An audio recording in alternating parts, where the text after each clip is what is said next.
구로학생 과학추천 명사초청 생방특강의 사회를 맡은 고척고등학교 생명과학사랑부에 다니고 있는 신지수입니다.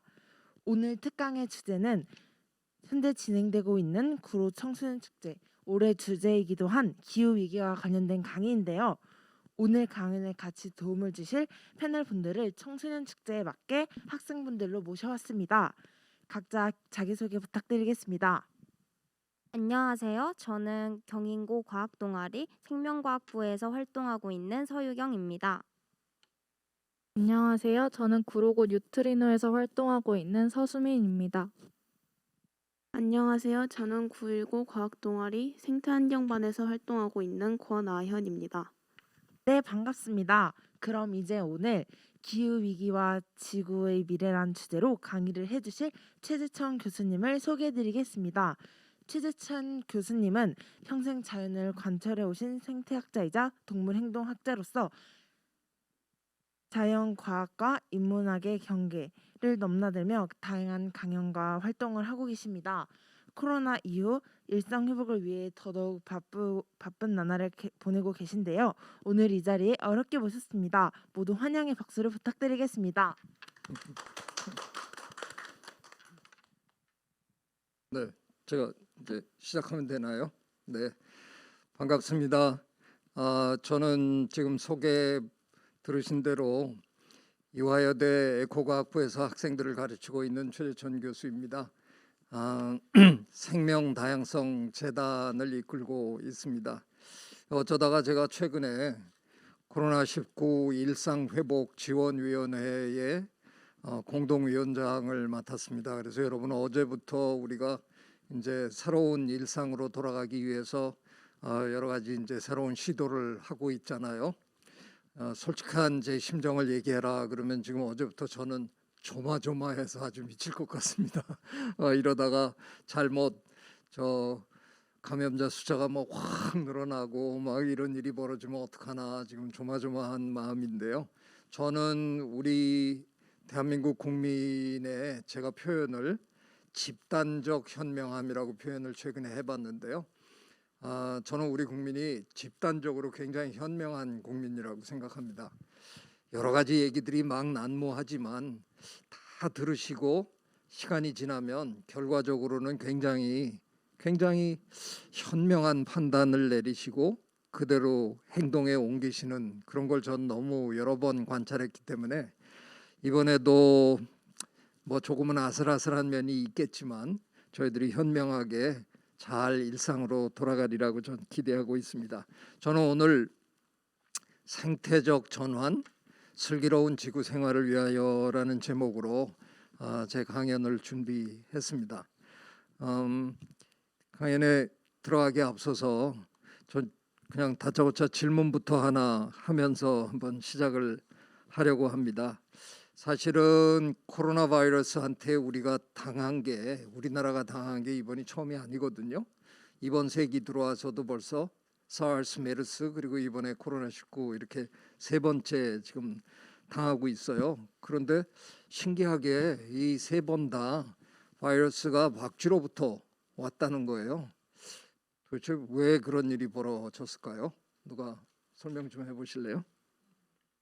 그 포유류 중에 유일하게 날 수 있는 박쥐는 날기 위해서 체온이 38도에서 41도 정도로 굉장히 높다고 알고 있는데요.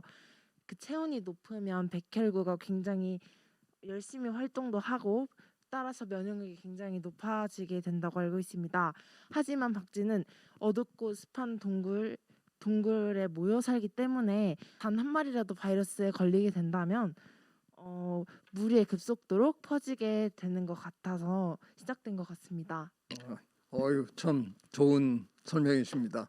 하나 제가 그냥 더 보탠다 그러면 지구에 살고 있는 거의 모든 포유동물 종수의 거의 절반이 쥐거든요. 나머지 절반의 대충 절반이 또 박쥐예요. 그러니까 포유동물끼리 병원체를 주고받는 일이 생기면 누가 시작했어? 그리고 저 추적해 들어가 보면 전체의 한 75%를 차지하는 쥐 아니면 박쥐로부터 출발했을 것 확률이 그냥 또 되게 높은 면도 있습니다. 그러면 이런 우리가 지금 겪고 있는 이런 이번 이 코로나19 사태가 기후 변화하고는 무슨 관계가 없을까요? 누가 제가 해볼게요. 네. 저는 기후 변화가 코로나 대유행에 어느 정도 영향은 있다고 생각합니다. 왜냐하면 기후 변화로 인해서 박쥐의 서식지가 바뀌고 또 그렇게 되면 박쥐가 다른 지역으로 이동하게 되면서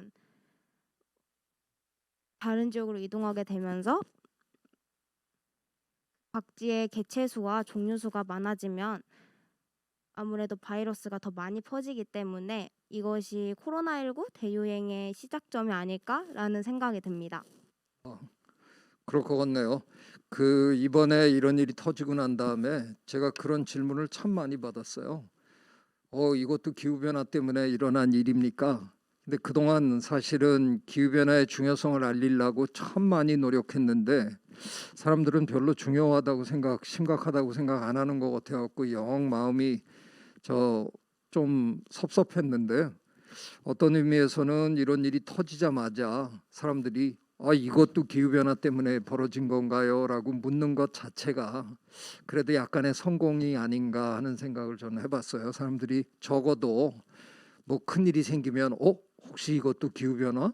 이 정도는 생각을 하는구나. 아직 기후변화가 중요하기 때문에 어떤 행동으로 옮기는 데까지는 많은 사람들이 못 갔지만 그래도 심각한 거 아닌가 하는 정도는 생각하는 것 같아서 그런 대로 마음이 좀 놓였습니다.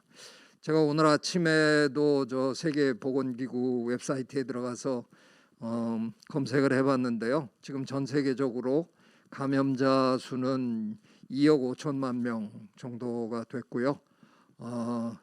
사망자 수는 이제 드디어 500만 명을 이제 채운 것 같아요. 참 어떻게 보면 어처구니 없는 일이잖아요. 바이러스는 엄밀한 의미에서는 생물도 아닌데 그런 참 수동적인 자기가 혼자서 뭐 움직여 다니는 것도 아니고 뭐 무슨 의지를 가지고 나 저놈 기어코 감염시키기야 말겠다 그래서 뭐 쳐들어가는 것도 아니고 혼자서 증식도 할 줄 모르고 남의 유전체 안에 비집고 들어가서 걔가 복제를 할 때 슬쩍 같이 복제 당하는 뭐 이런 별 볼 일 없는 놈한테 우리 만물의 영장인 우리 인류가 이렇게 처참하게 당해야 되나 사실 생각하면 좀 어처구니 없어요. 그런데 어떡하겠습니까? 지금 이미 제가 말씀드린 대로 지난번 사르스 때는 시베스라고 부르는 사향 고양이를 거쳐서 우리 인간에게 왔고 메르스 때는 낙타가 중간 매개체라고 알려져 있고요. 이번에는 아직은 정확하게 밝혀지지 않았는데 아마도 펭걸린이라고 부르는 저 이상하게 생긴 포유동물, 언뜻 보면 저게 포유동물 같지도 않아 보여요. 비늘로 뒤덮여 있어갖고 파충류인가 이렇게 생각할 정도로. 근데 아마도 저 동물을 거쳐서 우리한테 온 게 아닌가 그렇게 생각하고 있습니다. 조금 전에 우리 소희경 학생이 설명한 것처럼 박쥐의 분포가 지금 변하고 있어요. 원래 박쥐는 우리가 지금까지 발견한 박쥐의 종수가 한 1,400종 조금 넘거든요. 근데 대부분 다 열대에 삽니다. 근데 얘네들이 자꾸 지금 온대로 슬금슬금 이동하기 시작했어요. 왜냐하면 기후변화 때문에 지구온난화가 일어나다 보니까 온대지방의 기온이 자꾸 올라가니까 박쥐들이 저기도 살만한가 보다 그리고 자꾸 건너오는 거죠. 그러다 보면 박쥐와 우리 인간의 물리적 거리가 점점 좁혀질 수밖에 없는 거죠. 물론 우리가 박쥐한테 직접 바이러스를 받는 사람은 아마 거의 없을 거예요. 왜냐하면 우리가 도시에서 살면서 뭐 박쥐 만날 일은 별로 없는데 박쥐가 야생동물들에게 옮겨주고 우리가 자꾸 야생동물들을 건드리다가 어느 날 잘못해서 옮은 거죠. 이런 일들이 지금 자꾸 벌어지고 있습니다. 근데요, 저는 여기 이쯤에 와서 조금 다른 생각을 한번 같이 해봤으면 좋겠는데요. 병원체들이 일으키는 질병, 우리가 이제 유행병 혹은 전염병 이렇게 부르잖아요. 그 전염병이 굉장히 위험한 건 사실인데 과연 이게 어느 정도 위험할까를 한번 우리가 생각을 한번 해봐야 돼요. 그래서 전 질문을 하나 또 드리고 싶은데, 옛날에 그 유럽에서 흑사병이 있었잖아요. 페스트라고 부르는 흑사병. 그 흑사병으로 유럽 인구의 3분의 1이 목숨을 잃었습니다. 근데 왜 3분의 1만 죽었을까요? 3분의 1도 무지막지하게 많이 죽은 거지만 나머지 3분의 2는 왜 죽지 않았을까요? 네. 성이 강한 바이러스들이 죽은 사람들과 함께 소멸하면서 다른 사람들에게 바이러스가 옮길 기회가 줄어들었기 때문이라고 생각합니다. 네, 정확하게 얘기해 주셨는데, 그 전염병을 일으키는 이런 바이러스라든가 세균은 사실은 자기가 능동적으로 막 뛰어가서 누구를 감염시키는 게 아니라 대부분의 경우에는 수동적으로 이런 데 묻어 있거나 공중에 떠 있다가 이렇게 감염이 되는 거잖아요. 그러다 보니까 우리가 지금 마스크 잘 쓰고 손 잘 씻고 거리 두기를 한 2m 정도만 하면 거의 감염될 염려 없다 하는 게, 걔네가 뭐 막 자기 내 몸에서 빠져나와서 나 평소에 제 마음에 안 들었는데 나 쟤 기어코 감염시키고야 말래, 그리고 막 달려가서 감염시키는 게 아니란 말이죠. 그러다 보니 3분의 1이 죽어나가니까 저절로 사람들 사이에 사회적 거리두기가 형성이 돼서 더 이상 감염시키지 못해서 못 죽였어요. 그냥 물론 3분의 1이면 어마어마하게 많이 죽인 건데, 그런데 이 코로나19의 배후에 있는 기후변화는 다르거든요. 그건 감염되는 게 아니잖아요. 우리를 둘러싸고 있는 이 기후가 변화하는 건데, 온도가 오르고 막 이런 일이 벌어지면 사실은 우리 중에 누구도 그걸 피할 수 있는 사람이 없는 거잖아요. 그래서 저는 요즘 이런 얘기를 제가 열심히 합니다. 정말 무섭지요. 바이러스에 걸리면 목숨을 잃을 수도 있으니까. 그런데 한번 생각해 보시라는 거죠. 이 일에서 우리가 벗어나더라도 기후변화의 문제를 우리가 제대로 해결하지 않으면 어쩌면 바이러스는 우리를 멸종시킬 수 없지만 기후변화는 어쩌면 우리를 이 지구의 표면에서 깡그리 쓸어낼 수도 있는 정말 험악한 그런 대재앙이라는 거죠. 여러분, 이분 기억하시죠? 미국 부통령까지 하셨던 앨 고어인데, 저분은 물론 대통령 선거에서는 떨어졌습니다만 그 불편한 진실이라는 책을 쓰고 또 다큐멘터리를 만들어서 기후변화의 심각성을 세상에 아주 잘 알렸다. 그래서 노벨 평화상까지 받으셨어요. 제가 한 석 달, 넉 달 전에 저분하고 저 화상으로 대담하는 프로그램을 진행했는데 제가 좀 질러댔더니 민망해 하더라고요. 아유, 노벨 평화상까지 받으셨는데 진실은 지금 더 불편해졌으니 어쩌면 좋습니까? 왜냐하면 앨 고어가 저런 얘기를 하기 시작했을 때의 진실보다 지금이 훨씬 더 불편하잖아요. 기후변화의 문제는 점점 악화했어요. 근데 당신은 노벨상은 받았는데 세상은 달라진 게 없고 달라진 건커녕 더 나빠졌으니 어쩌면 좋아요. 그랬더니 아이고 미안합니다. 그리고 이제 얘기를 시작하더라고요. 네. 근데 우리 중에는 똑같이 과학을 하는데 어떤 과학자들은요, 이렇게 우리가 열심히 기후가 변화하고 있다라는 걸 경고하고 있는데 거기다 대고 우리가 음모론을 꾸며내고 있다는 거예요. 멀쩡한 일인데 뭐 사실은 지구의 역사를 놓고 보면 빙하기도 있었고 지구는 더워졌다 추워졌다 하는 건 맞는 얘기잖아요. 근데 그런 정상적인 그런 현상을 우리들이 자꾸 위험하다고 얘기하고, 아무래도 저놈들이 연구비 지네가 가져가려 그러나 보다 뭐 별소리를 다 하는 사람들이 있어요. 도대체 이런 음모론 왜 나오는 걸까요? 누가? 제가 네. 말해볼게요. 저는 아무래도 가짜 뉴스라는 음모론에 대해서는 좀 동의하기가 어렵다고 생각을 해요. 왜냐하면 봄이나 가을이 짧아진다거나 폭염이나 홍수가 갑자기 잦아진다는 등 이러한 현상들을 보면 우리 생활에서 굉장히 많은 기후변화를 볼 수가 있는데, 이러한 이러한 부분을 보면 저는 아무래도 동의하기가 어렵다고 생각을 해요. 네, 아니 우리 뭐 서희경 학생은 아직 박사학위를 받은 건 아니죠? 네, 박사학위를 받지 않은 우리 서희경 학생도 이렇게 명확하게 아는데, 자, 이것만 들여다봐도 우리가 저 기상을 관측하기 시작한 이래, 1880년 경부터 시작했거든요. 그 이래로 가장 더웠던 5해가 2015년부터 2019년이에요. 이런 걸 보면서도 지구는 뭐 끝도 없다는 식으로 얘기하는 그런 과학자들을 도대체 우리가 같이 과학자라고 믿고 일을 해야 되나 참 싶어요. 금년 여름 우리 굉장히 더웠죠. 아마 내년쯤 어쩌면 금년 여름이 역대 가장 더운 여름이었다 이런 발표가 날지도 모릅니다. 자, 저희들은 그동안 이분들한테 좀 미안해하면서 살았어요. 이분들이 누구냐 하면 저 남태평양의 투발루라는 나라 사람들인데요. 저 양반들은 제가 생각하기에 크게 기여한 바가 없는데 저 양반들 지금 나라를 잃게 생겼어요. 도대체 저들에게 무슨 일이 지금 벌어지고 있는 건가요?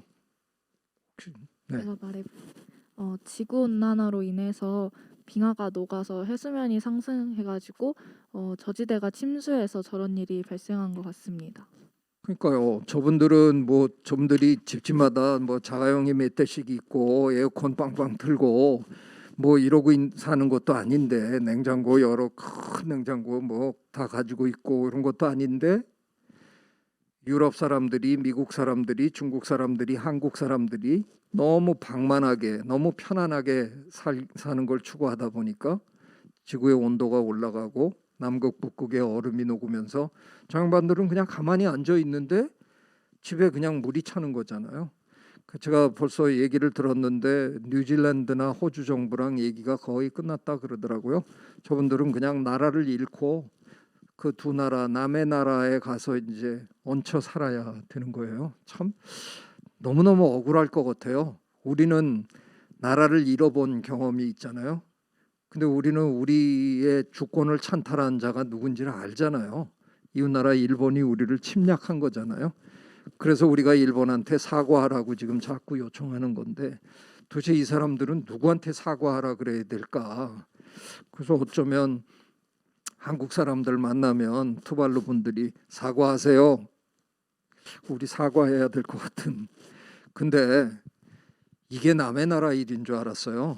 근데 이번 여름에 독일, 룩셈부르크, 벨기에, 네덜란드 이런 나라들이 어마어마한 홍수를 겪었습니다. 저런 나라들이 배수 시설이 제대로 안 돼 있어서 그런 일을 당했을까요? 여러분, 네덜란드는 바다 수면보다 나라가 많이 낮은 나라잖아요.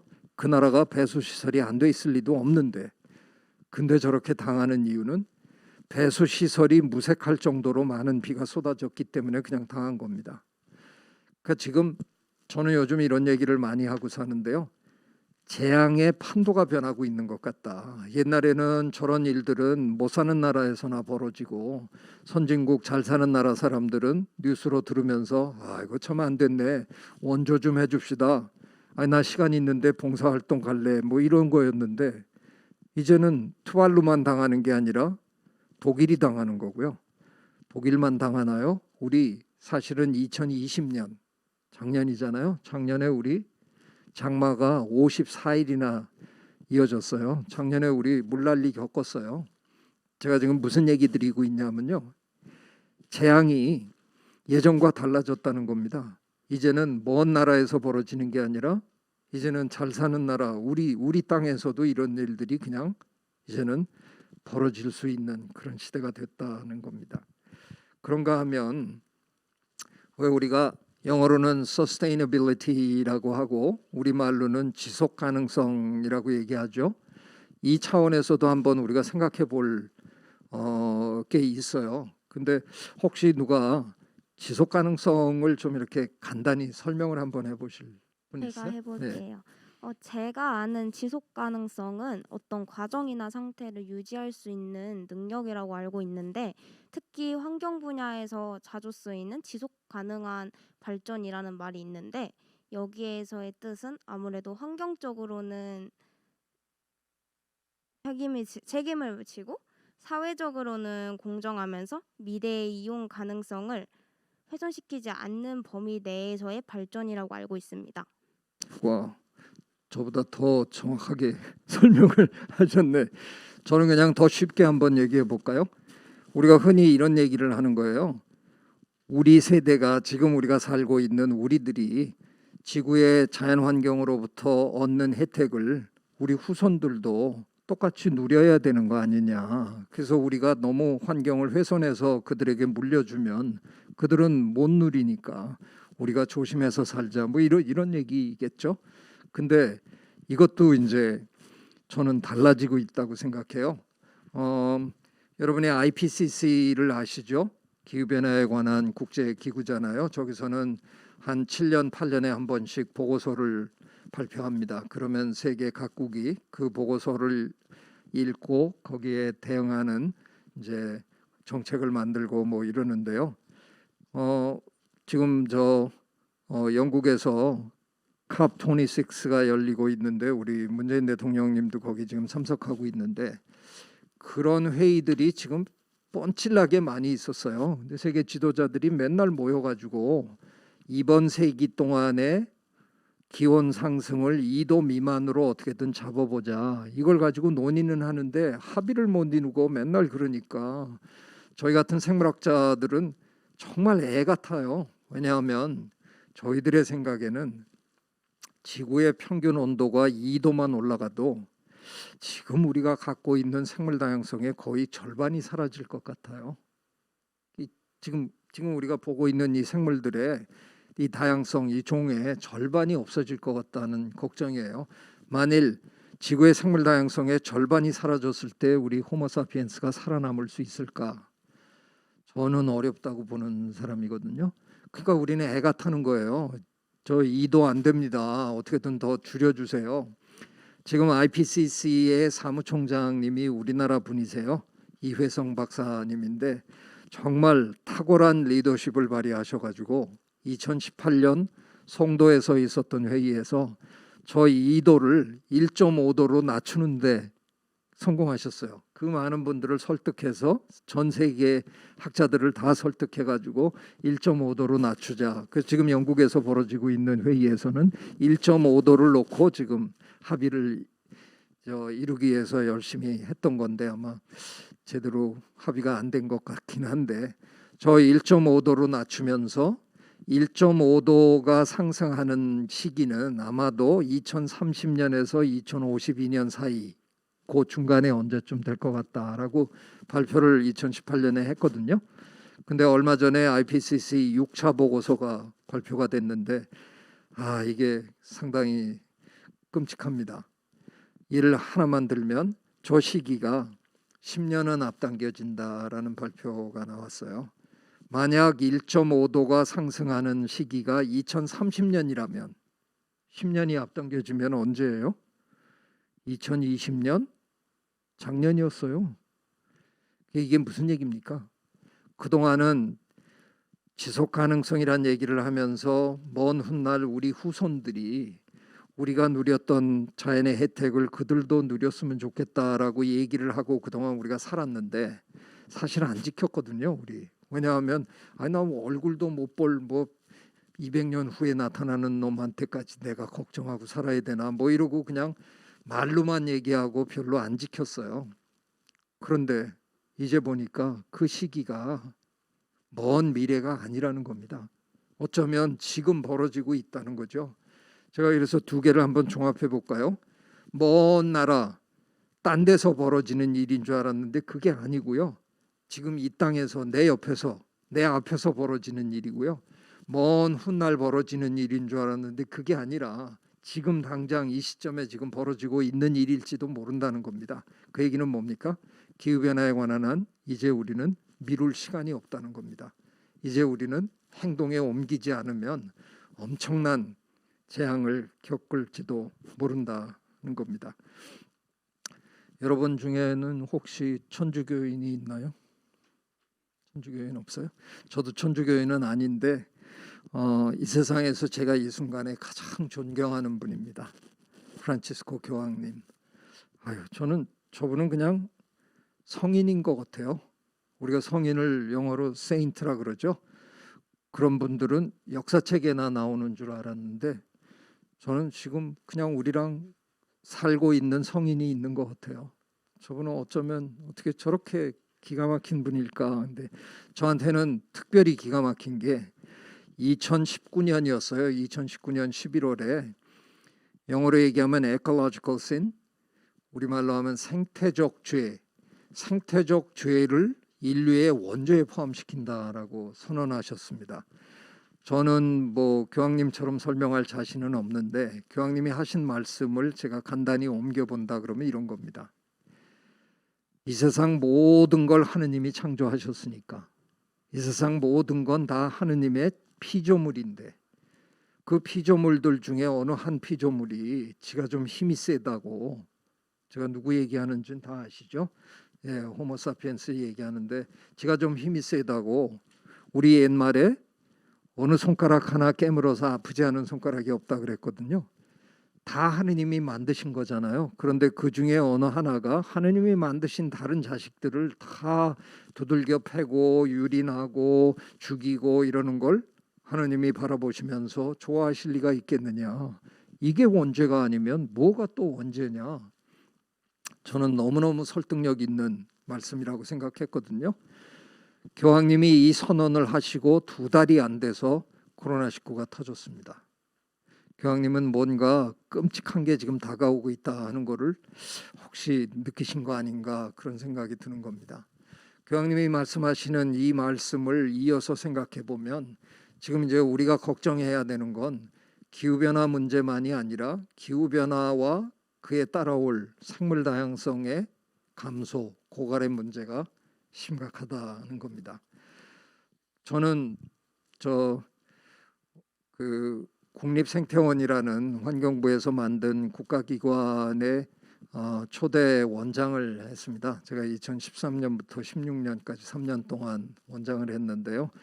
이게 우리나라에서는 어떻게 보면 처음으로 생긴 생태학 연구소이기 때문에 그래도 초대 원장이니까 뭐 앞으로 우리는 이런 연구를 했으면 좋겠습니다. 뭐 이런 얘기를 할 수 있는 저에게 그 약간의 권한이 주어졌길래 제가 우리 국립생태원은 앞으로 이 2갈래의 연구를 했으면 좋겠습니다라고 시작을 했습니다. 하나는 기후변화에 관련된 과학 연구를 해야 되는 거고 또 하나는 생물 다양성에 관련된 생태학 연구를 해야 되겠다. 그래서 저는 이 2 연구가 떼려야 뗄 수 없는 2 연구를 함께 해야만 우리가 충분히 이 문제를 이해하고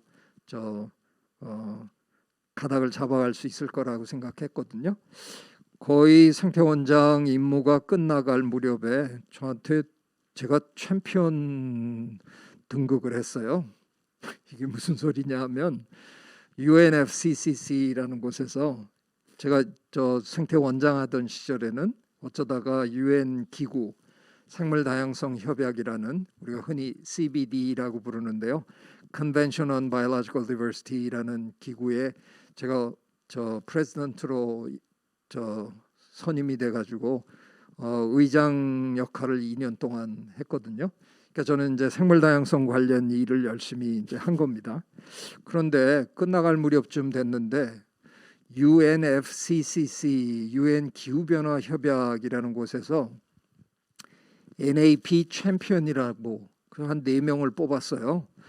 필리핀의 여성 국회의원 그리고 통가라는 나라, 투발루랑 같이 지금 잠기고 있는 나라인데 통가의 여성 환경운동가 그리고 이집트의 사업하는 사장님인데 굉장히 환경 친화적으로 사업을 하신다. 그래서 그분 그리고 저 이렇게 해서 4명을 챔피언으로 뽑았다는 거예요.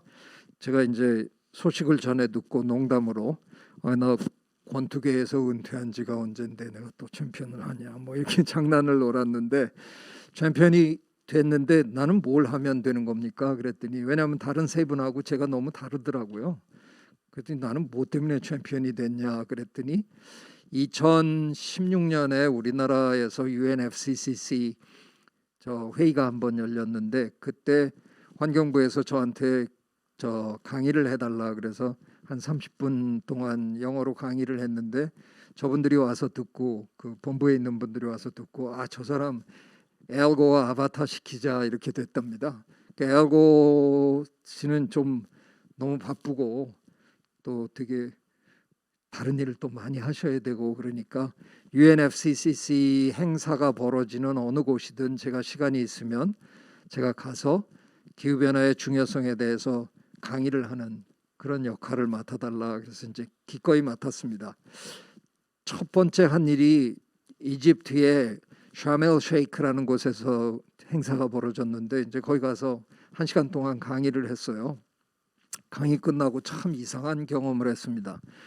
뭐 제 입으로 얘기하기 조금 민망하지만 한국서는 강의 끝나면 가끔은 뭐 사인도 해달라, 뭐 사진도 찍자 이런 일이 가끔은 있습니다. 근데 외국에서는 그런 일 없거든요. 뭐 외국에서 누가 저보고 그러겠어요. 근데 전날 1시간 강의를 끝냈는데 제 앞에 한 20명 정도가 줄을 섰어요. 저랑 뭐 얘기하겠다, 뭐 어쩌다. 환경부 외교부 직원들이 같이 와 있었는데 와 교수님 인기가 여기서도 장난이 아니네요. 뭐 그래서 나도 지금 이게 무슨 상황인지 이해가 안 된다.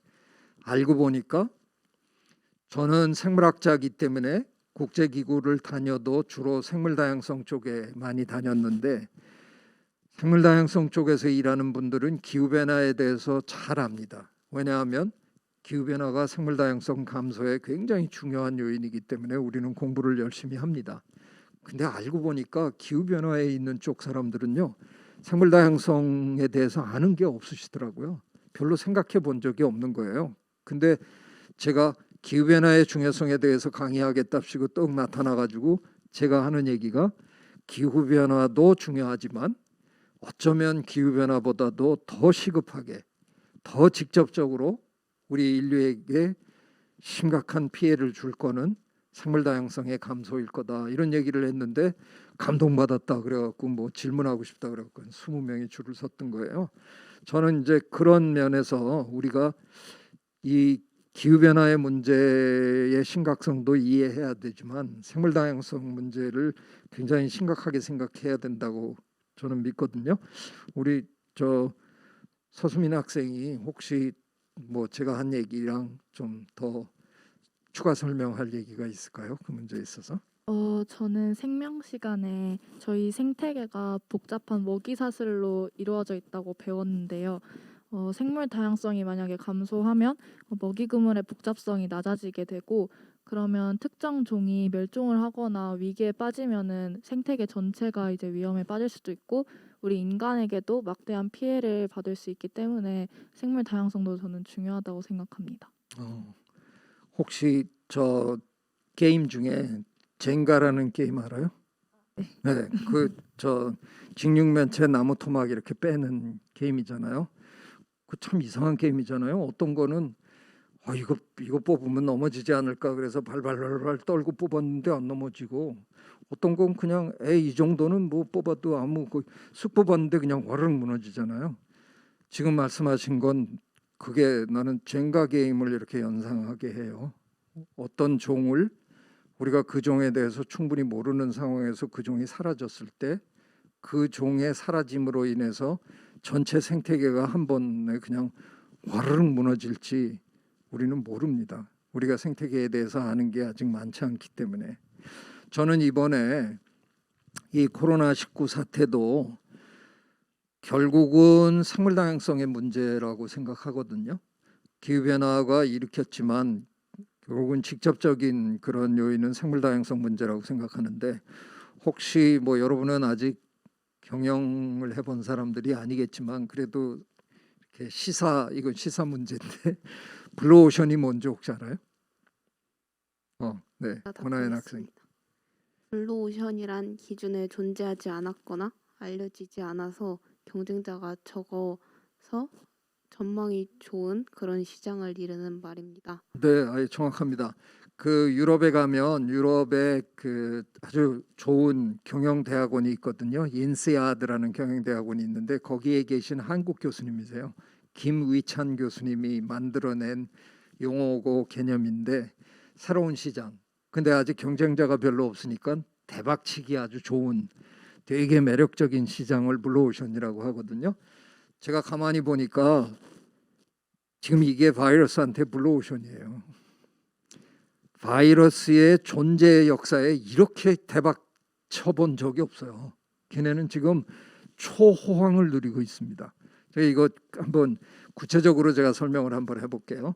우리 인류가 호모사피엔스가 지구에 등장한 건 한 23만 년 내지 25만 년 정도 되는데 우리는 대부분의 시간 동안에 진짜 별 볼 일 없었거든요. 저 아프리카 초원에 빌빌거리고 사자오나 뭐 이러고 도망 다니다가 하이에나가 긁어 먹다가 남긴 뼈다구 해서 뭐 뜯어 먹고 뭐 우리 이러고 살았어요. 진짜 별 볼 일 없는 영장류였는데 우리가 농경을 하면서 폭발적으로 숫자가 늘어난 지금은 어떻게 보면 지나치게 성공한 그런 동물이 됐는데 한번 우리 생물학자들이 계산을 해봤어요. 우리의 존재감을 한번 계산해 봤습니다. 우리가 농경을 한 거는 한 만여년 전이잖아요. 그 전으로 돌아가서 우리가 그 당시 지구 생태계에서 차지하고 있는 존재감이 얼마나 될까 계산을 해본 거예요. 그때 우리가 뭐 그렇게 숫자가 많지 않았을 테니까 인간 숫자하고 그때도 우리가 동물을 길렀을까? 혹시 아는 사람 있어요? 우리가 그때도 기르던 동물이 있을까요? 우리 농경하기 전이니까 뭐 소, 돼지 이런 거는 안 길렀을 텐데 우리가 DNA 조사를 해보니까요. 개를 기르기 시작한 게 한 4만 년 전으로 거슬러 올라갑니다. 고양이는 한 3만 3천 년. 그러니까 농경은 우리가 기껏해야 한 12,000년 전부터 한 거잖아요. 그러니까 농경을 하기 훨씬 이전에 우리 인간은 개, 고양이를 데리고 다녔다는 거예요.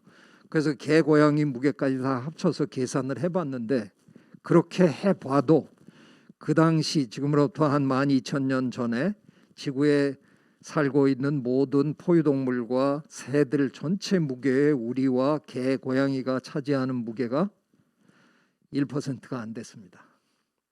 전체에서 1% 미만이었어요. 그러니까 우리는 어디 있는지도 안 보이는 열심히 찾아야 아유 저기 뭐 한 마리 있네 이런 그 정도 존재였는데 네, 이 불과 한 만여년 동안에 우리가 얼마나 성공했으면 지금 2021년 11월 현재 우리가 그 계산 한번 다시 해보면 네, 인류 전체의 무게 어떻게 구해요? 78억 마리 곱하기 죄송합니다. 제가 동물학자라서 자꾸 말이 수로 세는데 78억 명 곱하기 한 62kg 정도 하면 지금 지구에 살고 있는 인류 전체의 무게가 계산이 되겠죠. 거기다가 아르헨티나에는 소가 사람 수보다 뭐 6배라 그러죠. 소, 돼지, 양, 오리, 메추리, 타조 뭐 하여간 다 더하자는 거예요. 네, 어떤 동물까지 더하느냐에 따라서 이 폭이 좀 있을 것 같은데 우리 생물학자들이 계산해 보니까요. 참 놀라지 마십시오. 지금 이 순간 지구 생태계에 살고 있는 모든 포유동물과 새들 전체의 무게에 우리와 우리 가축이 차지하는 비율은 무려 96 내지 99%입니다. 지구의 역사에 이런 반전은 없었습니다. 불과 만년 만에 1% 미만이었다가 지금은 우리를 제외한 나머지 야생동물을 1 내지 몇 %로 줄여버리고 우리가 완벽하게 지구를 뒤덮었습니다. 그러니 이 엄청난 생물 다양성의 불균형이 바로잡히지 않는 한 앞으로 저 야생동물 몸에 붙어있는 세균이나 바이러스는 여기 불안해서 못 살겠는데 나 아무래도 이사 가야 되겠는데 그래서 건너뛰어서 내려앉아 보면 거의 백발백중 인간 아니면 인간이 기르는 가축. 이 얘기는 뭐냐? 우리 인간의 숫자가 확 줄어들지 않는 한 뭐 그건 마음대로 할 수 있는 건 아니잖아요. 아니면 저 야생동물들이 살고 있는 공간을 더 넓혀주거나 그 숲을 건강하게 만들어줘서 야생동물들이 그 속에서 자기네들끼리 건강하게 재밌게 잘 살게 해주지 않는 한 그들의 몸에 사는 병원체들은 끊임없이 새로운 살 곳을 찾을 것이고, 그러면 그게 우리가 될 확률이 지극히 높다는 겁니다. 이게 제가 생각하는 생각만 해도 끔찍한 우리의 미래일 수밖에 없지 않느냐, 그런 생각이 듭니다. 제가 이게 생물 다양성 얘기를 한 김에 한 가지 얘기를 좀 더 하고 지나갈까 합니다. 우리나라에서 요즘 조류독감 이 AI가 연례 행사처럼 벌어지잖아요. 해마다 지금 한 10몇 년째 그냥 해마다 벌어집니다. 근데 자꾸 우리 정부는 저 AI 바이러스를 철새가 우리 닭이나 오리한테 옮겨줬다고 자꾸 그러는데, 그거 어떻게 생각하세요? 생각하기에는 철새가 옮겼다기보다는 그 인간이 숫자가 많아지면서 야생동물들한테 어쩔 수 없이 더 접근하게 되고, 그것 때문에 점점 더 옮겨지고 퍼지고 그런 게 아닐까 생각이 듭니다. 네, 철새들은요 늘 조류독감으로 죽어요. 그건 그들의 삶이에요. 근데 몰살당할 이유는 없어요. 철새들은 그저 몇 마리 죽고 그 죽은 빈 공간을 건강한 철새들의 후손들이 또 메우고 이러고 그냥 사는 건데, 천수만에 철새 사체가 몇 개 발견됐다 그러면 가서 조사해보고 고병원성 AI 바이러스가 검출이 됐다, 주변의 분변에서도 고병원성 AI 바이러스가 나왔다, 근데 거기서 40km 떨어진 충남의 어느 오리 농가에서 또 고병원성 AI 바이러스가 검출이 됐다, 그러면 우리 정부는 철새가 옮겨줬다 이렇게 결론을 내려요. 세상에 그런 엉터리 과학이 어디 있습니까? 제가 그래서 그냥 가끔은 철새들을 위한 변호 이런 글까지 제가 쓰고 제가 열변을 토합니다. 뭐라 그러냐면요, 저 시베리아에서 고병원성 AI 바이러스에 감염되신 철새께서 과연 우리나라까지 오실 수 있을까? 저는 못 오실 것 같아요. 힘들어서. 근데 그분이 천신만고 끝에 천수만에 내려앉으셨다고 합시다. 아니 그분이 무슨 억하심정에 아니면 무슨 사명감에 내 이 바이러스를 내 한국에 있는 동료 오리들과 기어코 내가 공유하고야 말겠다, 그래서 그 아프신 몸을 이끌고 또 40km를 날아오셔가지고 오리 농가에 와서 그 안으로 들어오셔서 너희도 가져봐라 이러고 옮겨주셨을까요? 이게 무슨 말도 안 되는, 누가 옮겼어요? 아까 우리 신주서 학생이 얘기한 것처럼 사람이 옮겼잖아요. 자동차가 왔다 갔다 하면서 옮겼잖아요. 자기들끼리 해놓고는 왜 애꿎게 철새한테 니네가 옮겨줬다. 저 또 이런 짓 했어요. 2019년에는 제 신문 칼럼에 이번에는 멧돼지를 위한 변호라는 글을 제가 또 썼는데, 우리 지금 산에서 멧돼지 죽이고 있거든요. 왜냐하면 ASF 아프리카 돼지 열병이라는 질병인데 저것도 바이러스가 옮기는 거예요. 저거를 우리나라 멧돼지들이 옮아가지고 우리 돼지한테 옮겨주고 있대요. 저거 아프리카 북부에서 발생한 바이러스 질병이거든요. 우리나라 멧돼지 선생님들께서 어떻게 아프리카 북부까지 다녀오셔가지고 거기서 감염이 되셔서 지금 옮겨주고 계시다는 건가요? 전 이걸 도대체 이런 소설이 어디 있어요? 저분들이 외유를 다녀온 것도 아니고 예산이 남아서 우리 피라미드 구경 좀 다녀옵시다, 그래서 비행기 타고 이집트 갔다가 모로코 갔다가 막 이랬다가 감염이 되셔가지고 오셔가지고 또 가만히 산에도 안 계시고 우리 돼지 농장 시찰 좀 갑시다 그러고 가서 시찰하다가 정말 말이 안 됩니다. 뭐가 옮겨 다녔어요? 비행기가 옮겨 다녔고 자동차가 옮겨 다녔고 사람이 옮겨 다녔고 사료가 옮겨 다녔습니다. 멧돼지가 직접 옮겨 다닌 게 아닙니다. 근데 왜 우리는 애꿎은 멧돼지를 죽이고 있는지 저는 정말 이해할 수 없습니다. 이거 순전히 남 탓입니다. 우리가 잘못하고 있는 거잖아요. 우리가 지금 가축을 기르는 방식이 틀려먹은 거잖아요. 우리는 그동안 알 잘 낳는 닭, 육질 좋은 오리, 소 기르겠답시고 인위 선택. 여러분 찰스 다윈의 자연 선택에 대해서 아시죠? 그거는 자연계에서 벌어지는 선택 과정이고요. 우리는 우리가 원하는 형질을 얻어내기 위해서 알잘났는 닭끼리 교배시키고 막 이래가지고 수만 세대 교배를 시키다 보니까 지금 우리가 기르는 가축은 사실상 거의 복제동물 수준이거든요. 유전자 다양성이 쏙 빠져가지고 다 똑같아요. 그러니 한 마리만 걸려도 다 같이 걸릴 확률이 높아지는 거죠. 그런데 거기다가 우리는 평소에 저들에게 절대로 사회적 거리두기를 허용하지 않잖아요.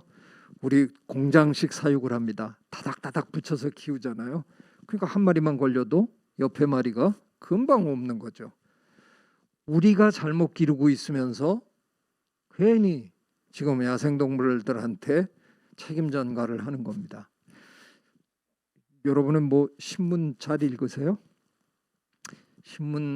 신문지로는 잘 안 읽으시지만 그래도 인터넷에서 신문 기사 읽죠.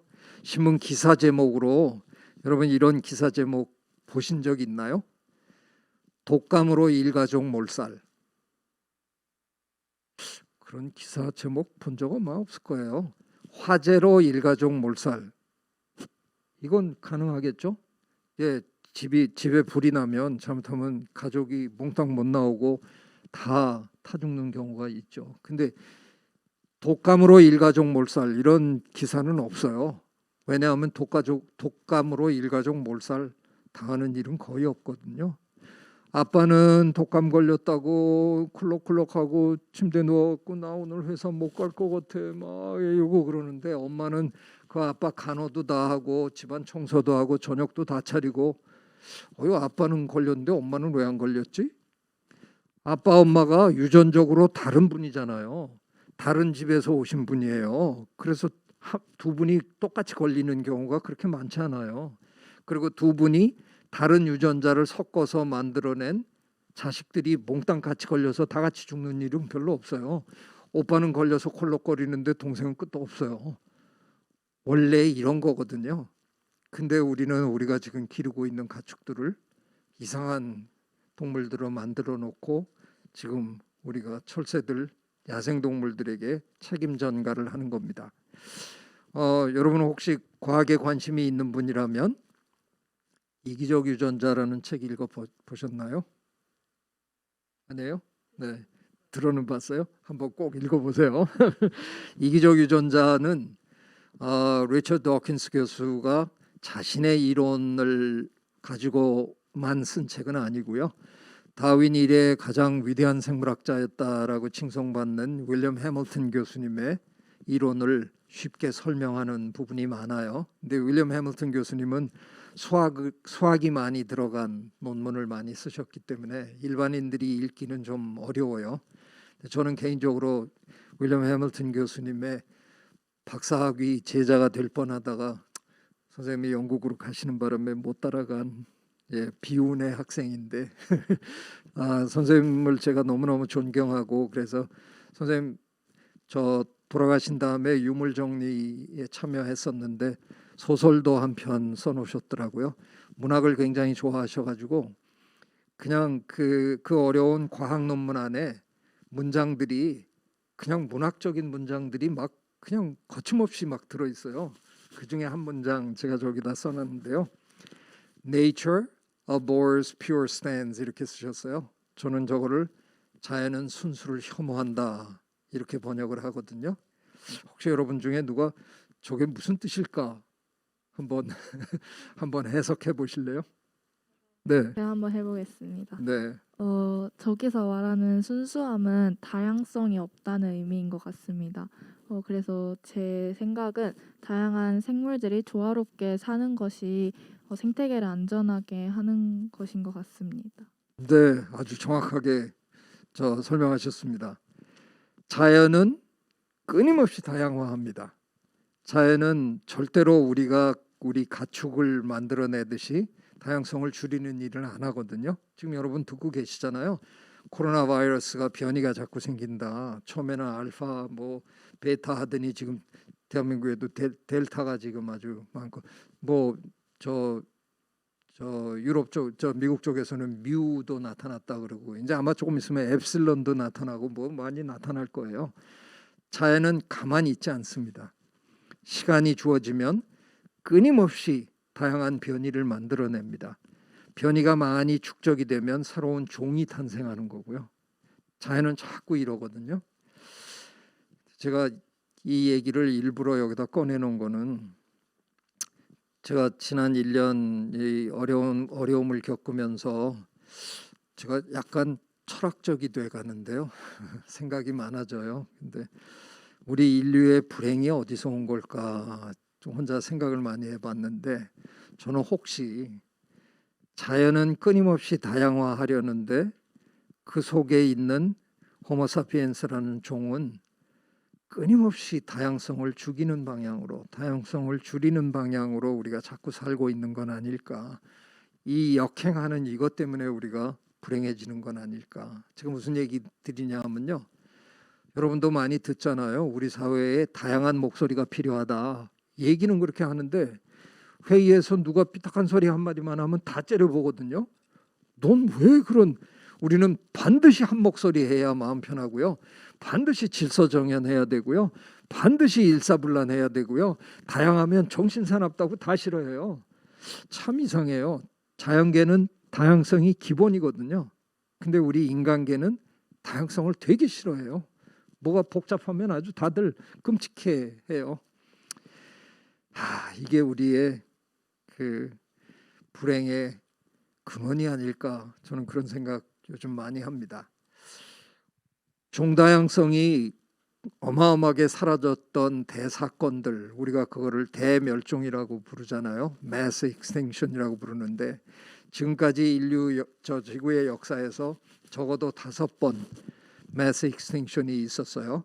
가장 최근에 벌어진 거는 6,500만 년 전에 카리브해에 거대한 운석이 떨어져서 그게 먼지를 일으키고 태양을 가리고 기후변화를 일으키고 그래서 공룡들이 다 사라져버린 그때였잖아요. 저 5번의 대절멸 사건들에는 공통점이 있습니다. 다들 천재지변하고 관련이 있어요. 운석이 떨어졌거나 뭐 지진이 일어났거나 화산이 폭발했거나 뭐 이런 것들이에요. 근데 저희들은 지금 제6의 대절멸 사건이 벌어지고 있다고 걱정하고 있는 겁니다. 근데 지금 제6의 대절멸 사건은 천재지변하고 아무 상관이 없습니다. 지구에서 아마 거의 막둥이로 태어난 우리 호모사피엔스라는 이 종이 저지르는 장난질 때문에 지금 대절멸 사건이 벌어지고 있는데요. 아마 다 끝나고 나면 저희들 걱정은 역대 최대 규모가 되지 않을까. 이건 아니라는 거죠. 어떻게 지구를 공유하고 사는 이 많은 종 중에 딱 한 종이 이렇게 지구를 망가뜨릴 수 있을까. 이거는 아무리 생각해도 용서받을 수 있는 일이 아닙니다. 그 생물 다양성의 문제는 이처럼 중요한 거거든요. 유엔도 그 중요성을 알았어요. 유엔은 해마다 그 해를 무슨 해 이렇게 정하고 그 일들을 하잖아요. 2010년 기억하시겠지만 그 해를 유엔이 국제 생물 다양성의 해라고 이제 지정을 하고 열심히 했어요. 근데 이게 참 저 안타까운 게요. 그나마 기후 변화도 뭐 그렇게 저 알리기가 쉬운 건 아니래도 기후 변화에 비하면 생물 다양성 알리는 건 너무 힘들어요. 기후 변화는 그나마 먼저 얘기들을 하시잖아요. 내가 이 동네에서 40년 살았는데 나 이런 날씨는 처음 본다. 야, 이게 여름 날씨가 이게 뭐야? 뭐 이러면 우리는 그 옆에서 기후 변화 때문에 그렇습니다. 그러게 참 이상해. 그래도 기후 변화는 설명하기 좀 쉽고요. 그래도 인식시킬 가능성이 좀 있어요. 생물 다양성이 없어지는 거는요. 우리 눈앞에서 벌어지는 일이 아니잖아요. 눈앞에서 사라지고 있는 작은 것들은 미처 보지도 못하는 거고요. 북극곰이 지금 사라지고 있다 그러는데 우리가 등교할 때 북극곰이 학교 가는 길에 빠져 죽는 걸 본다 그러면 저거 어떡하지 이럴 텐데 북극곰은 저 먼 데서 지금 사라지고 있어요. 그러니까 생물 다양성의 문제는 이처럼 굉장히 굉장히 알리기가 힘들어요. 그래서 유엔도 무슨 재주가 없어가지고요. 2010년 열심히 했는데 별로 성과가 없으니까 유엔이 굉장히 이례적인 일을 합니다. 그로부터 10년을 2011년부터 2020년 10년을 아예 생물다양성 10년으로 정하고 다시 심기일전해서 일하자 이랬어요. 우리말에는 10년이라는 다른 단어가 없잖아요. 우리는 1년, 10년, 100년 이렇게 부르는데 영어에는 단어가 있잖아요. 10년을 영어에선 decade라고 부르죠. 그래서 아예 decade라는 말을 써가면서 합니다. 2020년으로 저게 끝났습니다. 사실은 2019년부터 저를 포함해서 여러 생물학자들이 야 이거 우리 또 해낸 게 별로 없는데 아이고 생물다양성 100년 해야 되는 거 아니냐. 100년 또 단어가 있거든요. 영어는 century라는 단어가 있잖아요. 그래서 United Nations Century on Biodiversity 하자고 한참 얘기하는데 코로나가 터져가지고 저희들이 만나지도 못하고 뭐 이래서 작당을 못했습니다. 그런데 지금이라도 저는 해야 된다고 생각하는 사람입니다. 자, 얘기를 이제 제가 마무리를 좀 하겠습니다. 500만 명이 죽어나갔는데 제가 이런 식으로 얘기하면 참 말도 안 된다고 하겠지만 이번에 우리 참 운 좋았어요. 무슨 운이 좋은 건가? 500만 명이 죽었는데 옛날에 유행병이 돌고 난 다음에 백신을 제조해서 공급하는데 평균 15년 걸렸거든요. 근데 이번에 우리 1년이 안 된 시점에서 메신저 RNA 기법까지 동원해서 기가 막히게 좋은 백신들을 만들어낸 겁니다. 운이 얼마나 좋았습니까? 근데 이게 그냥 운이 아니잖아요. 이게 생명과학 덕택입니다. 생명과학자들이 밤을 새고 일했거든요. 그러면서 백신을 만들어냈어요. 아마 저는 인류 전체가 생명과학자들한테 큰절해야 된다고 저는 생각합니다. 만일 생명과학자들의 이런 노력이 아니었으면 이번에도 만약에 15년쯤 걸렸다 그러면 제 생각에 한 몇십억이 죽었을 것 같아요. 이걸로 인해서.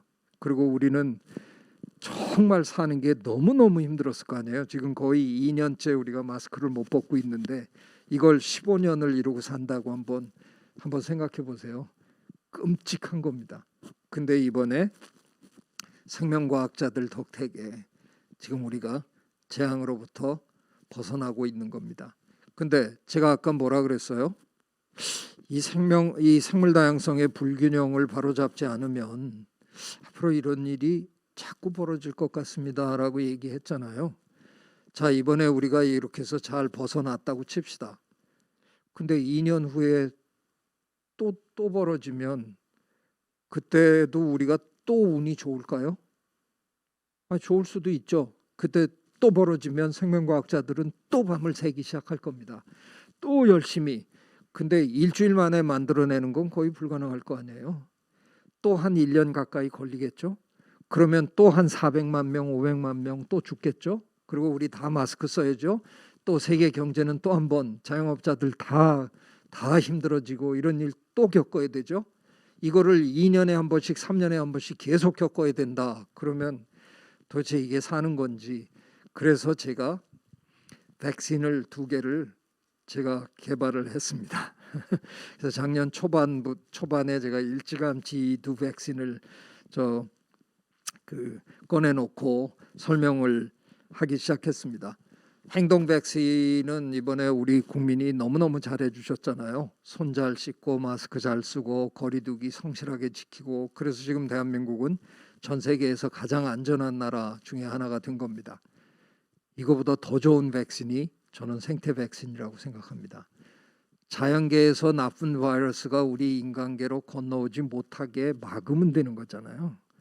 네, 바로 이런 차원에서 혹시 여러분 중에 어느 분이 저와 뭐 생각이 비슷하시다거나 기후변화와 생물다양성의 문제를 지금 우리가 어떤 식으로 해야만 이 위기를 극복할 수 있을지 그거에 대해서 뭐 한 말씀 해주실 분 없을까요?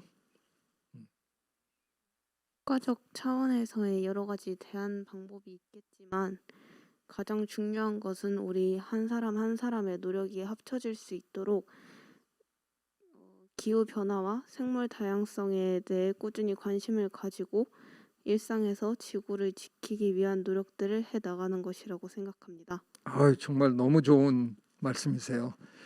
제가 저기다 아주 흉측한 사진을 하나 걸어놨잖아요. 저 영국 남자인데요. 마스크 쓰기 싫다고 마스크로 이상한 데 가리고 지금 저렇게 백주대낮에 거리를 활보하고 있어요. 나에게 마스크를 거부할 권리를 달라 그러고 입에다 쓰라고 줬는데 저걸 이상한 데를 가리고 지금 걸어 다니는 거예요. 저렇게 바보 같은 짓을 하다가 서양 사람들은 이번에 굉장히 많이 죽었어요.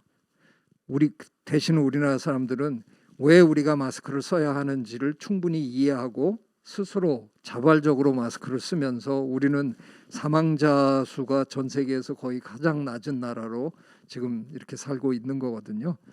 제 생각에도 중요한 건 우리 한 사람 한 사람이 어떻게 하느냐가 굉장히 중요한 겁니다. 행동 백신은 아마도 우리나라에서는 접종률이 거의 100%였을걸요. 특히 우리 아이들, 여러분 동생들 정말 잘하죠. 걔네들 저 놀이터에서 뛰어노는 거 보면 마스크 쓰고 무지하게 잘 놀아요. 그러다가 가끔 가다가 물 마시고 싶으면 와가지고 싹 내리고 물 조금 마시고 탁 또 쓰고 샥 뛰어다니고 너무너무 성실하게 우리는 잘했기 때문에 이렇게 한 겁니다. 생태 백신 역시 저는 그랬으면 좋겠어요.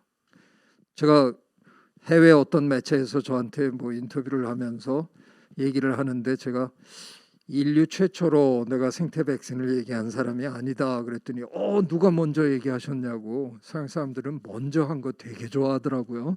노벨상도 먼저 한 사람을 주는 거 아니에요. 그래서 여러분 잘 아시는 제인 거달 박사님, 또 다큐멘터리 만드는 Sir David Attenborough, 저 하버드대 제 지도 교수님 윌슨 교수님 이런 분들이 그동안 수없이 자연을 보호합시다 얘기했잖냐고. 그게 그 얘기다. 자연 보호하라 그러는데 그걸 허투루 듣다가 우리가 이번에 이렇게 큰 재앙을 겪었는데 자연 보호를 나는 생태 백신이라고 그냥 말만 바꾼 거다. 근데 내가 백신이라고 얘기하는 순간 다 동참해야 된다. 왜? 여러분도 아시잖아요. 백신은 사회 구성원의 70 내지 80% 이상이 함께 접종해야만 효과가 있는 거예요. 나는 백신 접종했는데 옆집이 접종 안 하면 나올 때 마스크 못 벗어요. 옆집도 같이 맞아야 둘 다 같이 벗는 거잖아요. 그런 걸 이제부터는 해줘야 되겠다. 그동안 자연 보호하자 그러는데 안 하셨더라도 제가 생태 백신이라고 얘기하는 지금부터는 세계 78억 인구의 80% 이상이 동참해 달라. 저는 이제 요즘 그런 얘기를 제가 열심히 하고 있는 겁니다. 결론적으로 얘기하면 자연을 보호하는 게 궁극적으로 여러 면에서 훨씬 유리하다는 걸 이번에 우리가 너무나 명확하게 봤다는 겁니다. 이게 기후변화를 막는데도 가장 중요한 방법이고, 그러므로 인해서 유행병 같은 게 안 생기게 하는 것도 결국은 우리가 자연계를 어떻게 잘 보존하느냐에 달려 있다는 겁니다. 제가 그래서 지난 한 1년 동안 이 사태를 관찰하면서 책을 썼는데요. 그 책이 생태적 전환, 슬기로운 지구 생활을 위하여 이런 책입니다. 우리 종을 우리가 스스로 호모 사피엔스라고 부르잖아요. 저 사피엔스라는 말이 영어로 wise라는 뜻이거든요. 현명한 인간이다. 저는 동의 못합니다. 객관적으로 가장 탁월한 두뇌를 갖고 있는 건 그건 객관적으로 입증이 되니까 어쩔 수 없는데 그 좋은 두뇌를 엉뚱하게 잘못 쓰고 사는 헛짓하는 바보라고 저는 생각하거든요. 우리가 진짜 현명하면 우리 스스로 우리 주변 환경을 이렇게 망가뜨려 놓고 숨도 제대로 못 쉬고 물도 제대로 못 마시고 이러고 살아야 되는 겁니까? 그래서 저는 그런 자화자찬 이제는 접고 다른 생명과 함께 가겠다는 의미에서 지구를 같이 공유하자는 의미에서 공생인 호모 심비우스로 거듭났으면 좋겠다 하는 얘기를 이 책에서 담았습니다. 혹시 여러분 이 아프리카 속담 아세요?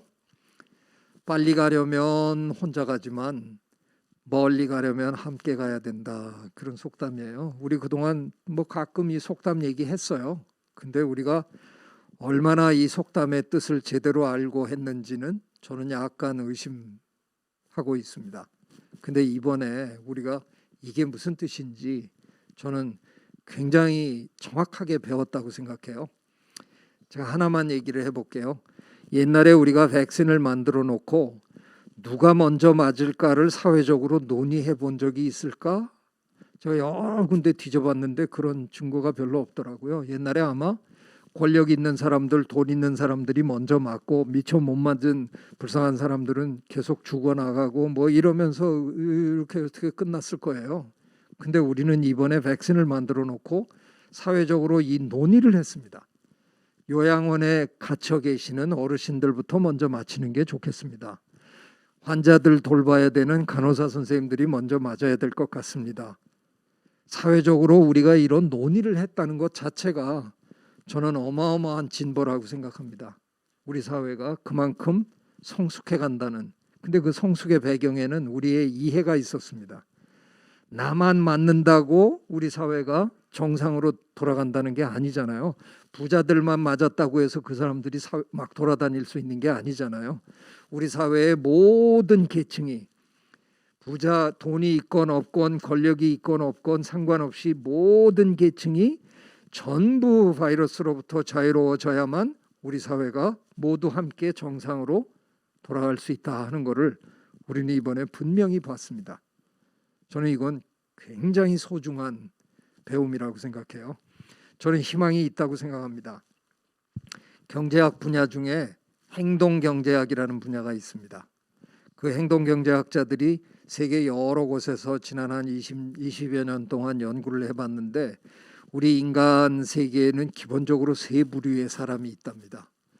우리 이태석 신부님 같은 분, 다른 사람들을 위해서 기꺼이 자기 목숨을 바쳤던 저런 이타적 성인이 있는가 하면 하여간 무슨 짓을 해도 하여간 지 이득만 챙기는 아주 저 더러운 이기적인 놈들이 있고요. 놀라운 사실은 세계 여러 곳에서 조사를 해봤는데 이타적 인간은 몇 안 된답니다. 아니 뭐 그건 놀라운 건 아니죠. 이태석 신부님 같은 분이 뭐 그렇게 많겠습니까? 놀라운 건 뭐냐 하면 이기적 인간이 그렇게 많지는 않대요. 어느 사회든 5분의 1을 넘지 않는다는 겁니다. 아주 지저분한 사회도 3분의 1을 넘지는 않더라는 겁니다. 그러면 나머지 5분의 4 아니면 3분의 1 절대적으로 많은 숫자의 사람들은 누구냐? 여러분이나 저 같은 사람입니다. 평소에는 자기 거 챙기면서 살죠. 그런데 태안 앞바다에 기름이 쏟아졌다 그러니까 우리 휴가 반납하고 방학 반납하고 걸레 들고 우리 그거 닦으러 달려간 사람들이에요. 월급을 더 주는 것도 아닙니다. 근데 나 코로나 환자 돌보겠다고 지금 가서 그 더운 여름에 저 옷을 입고 환자들을 돌보는 우리 간호사 선생님, 저런 분들, 이런 분들이 영어로는 reciprocating people, 우리말로 저는 보응적 인간 이렇게 번역을 했는데 저런 분들이 압도적으로 이 세상에는 많다는 겁니다. 그러니 저런 보응적 인간이 잘 살 수 있도록 우리가 제도를 계속 개선하면 우리 사회는 점점 좋은 사회가 될 수밖에 없는 거겠죠. 예, 저도 한 목소리 했습니다. 평생 자연을 관찰하면서 연구하다가 제가 내린 결론입니다. 손잡지 않고 살아남은 생명은 없다.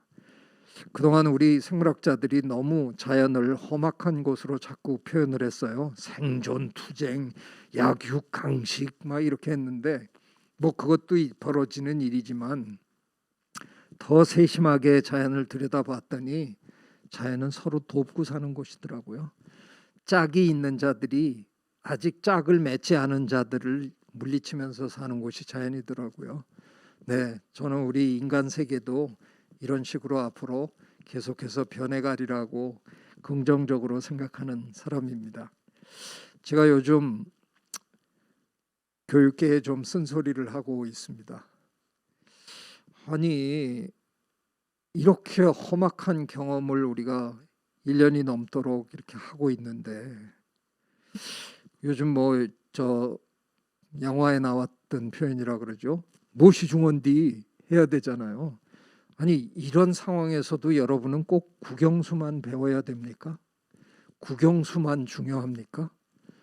이제는 자연과 우리의 관계가 어떻다는 거 이런 걸 좀 배워둬야 앞으로 이런 재앙들이 계속 덮칠 텐데 이제는 살아남아야 되는데 학교에서 왜 이런 거는 안 가르쳐 줄까요?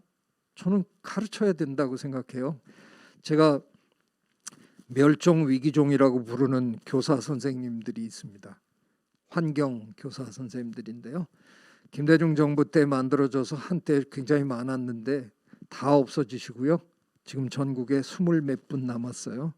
그래서 제가 멸종하는 것 같다 그래서 그 양반들을 당신들은 멸종 위기종이야 그랬더니 웃더라고요. 제가 정부에 요즘 열심히 건의하고 있습니다. 모든 학교에 환경교사를 부활해 주세요. 이건 아마 안 통할 거예요.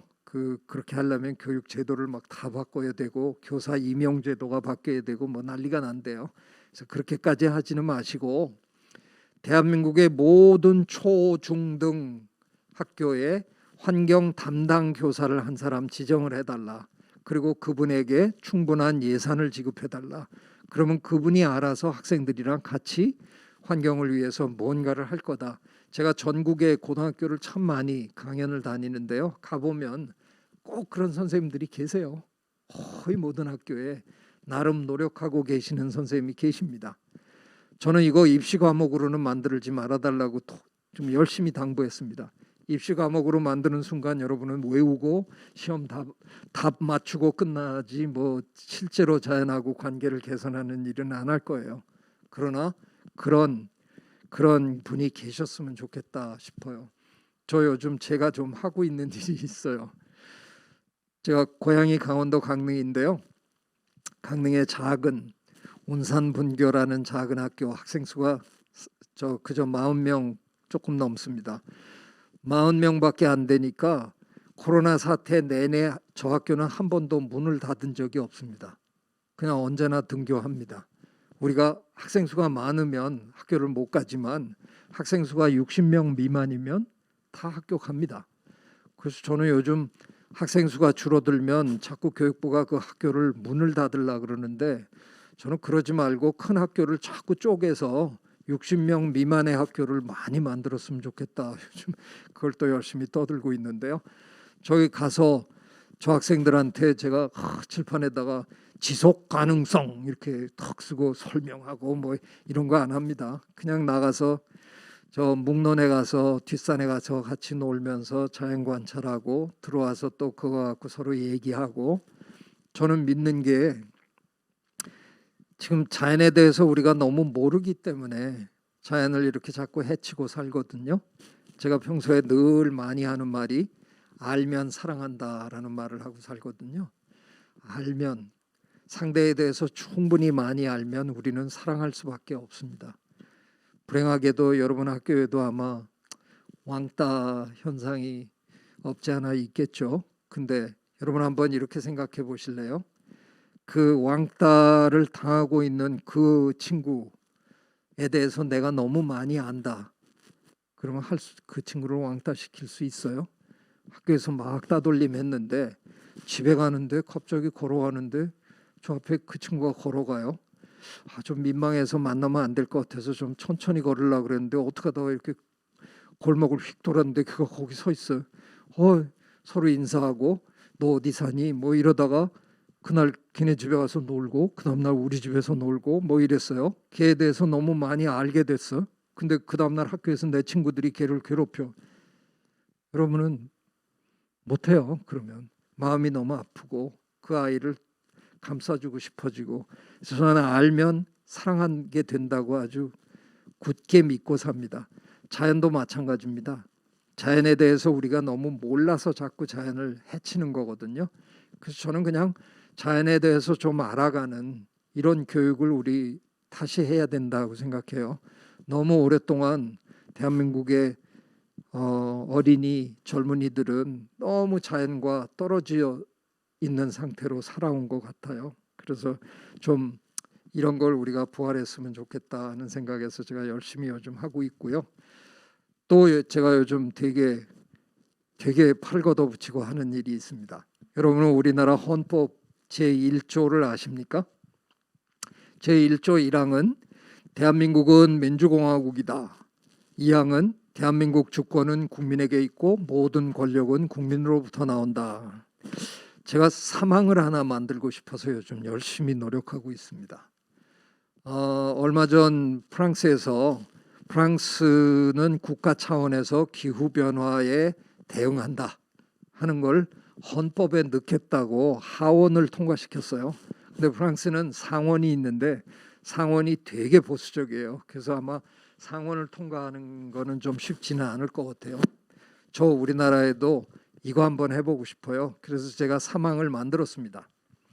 대한민국 국민은 기후 및 생물 다양성 위기를 극복하고 지속 가능한 환경을 후손에게 물려줄 의무를 지닌다. 이걸 한번 넣고 싶어요. 근데 제가 헌법 개정을 합시다 이래봐야 안 통하거든요. 이거 돈도 어마어마하게 많이 들고요. 이거 국민 투표해야 되잖아요. 근데 방법이 있을 것 같아요. 네, 내년 4월 대통령 선거 때 한 장만 끼워 넣으면 되잖아요. 네, 선거 대통령 누구 뽑겠다 그거 하고 그 뒷장에 한 장만 더 넣어서 이거 찬성하십니까 안 하십니까? 얼마 전에 그 설문조사를 했는데요. 대한민국 국민의 90%가 기후 위기 심각하다라고 답변했어요. 그러니까 저거 집어넣으면 전 반드시 통과합니다. 대한민국 국민의 거의 모두가 헌법에 넣어라 이거 하실 거예요. 헌법에 들어가는 순간 굉장히 많은 게 달라질 수 있습니다. 여러분도 답답하죠? 우리 맨날 모여서 기후 위기 어쩌고 저쩌고 떠드는데 세상은 변하는 건 별로 없는 것 같고 너무 답답한데 이게 만일 헌법에 저렇게 들어갈 수 있다 그러면 그때부터 대한민국에서 벌어지는 모든 일은 저 헌법에 준해서 벌어져야 되거든요. 달라질 수 있다고 생각합니다. 저는 대한민국이 세계에서 제일 먼저 헌법에 이걸 명시하는 국가가 됐으면 좋겠다 싶어서 지금 열심히 하고 있고요. 대선 주자들이 다 결정이 되면 그때 그분들을 만나서 한 사람 한 사람 설득하고 그래서 또 국회도 설득하고 해서 이런 일들 한번 해보고 싶습니다. 제가 이런 일 열심히 하려고 만든 재단이 생명다양성 재단이거든요. 여러분 저분 누군지 알죠? 침팬지 연구하시던 제인 구달 박사님 하고 손잡고 만든 재단입니다. 재단이 운영이 너무 힘들어요. 그래서 여러분이 재단 웹사이트 방문하셔서 후원 좀 해주시면 너무 고맙겠습니다. 근데 제가 그 얘기하고 나니까 좀 민망하네요. 칼만 안 들었지 백주대낮에 돈 내놔 이러는 소리잖아요. 그래서 그건 좀 민망한데 제가 요즘 참 말도 안 되지만 유튜버가 됐습니다. 제가 최대천의 아마존이라는 유튜브 채널을 운영하는데요. 어떤 분의 꼬드김에 잘못 넘어가 가지고 시작했어요. 그분이 저한테 재단 운영이 힘드시다는데 유튜브 채널을 운영해서 거기서 수익을 얻어 가지고 그걸로 재단을 운영하시면 된다고. 그래서 저 그게 되는 줄 알고 시작했는데 와 세상에 쉬운 일이 하나도 없네요. 그것도 참 어려운데 제가 그래도 한 거의 10개월 하고 있나. 근데 이제 구독자 수가 16,000명을 넘었습니다. 그래서 그래도 제법 하고 있는데 제가 백주대낮의 강도도 아니고 제 재단을 후원해달라 돈 내놔 이렇게 얘기하기는 민망하고 그래서요. 그게 어려우시면 최대천의 아마존 들어와서 구독, 좋아요 이런 거 해주시면 그것도 저한테 도움이 됩니다. 제가 이렇게 귀엽게 제 강연을 일단 마칠까 합니다. 경청해 주셔서 대단히 고맙습니다.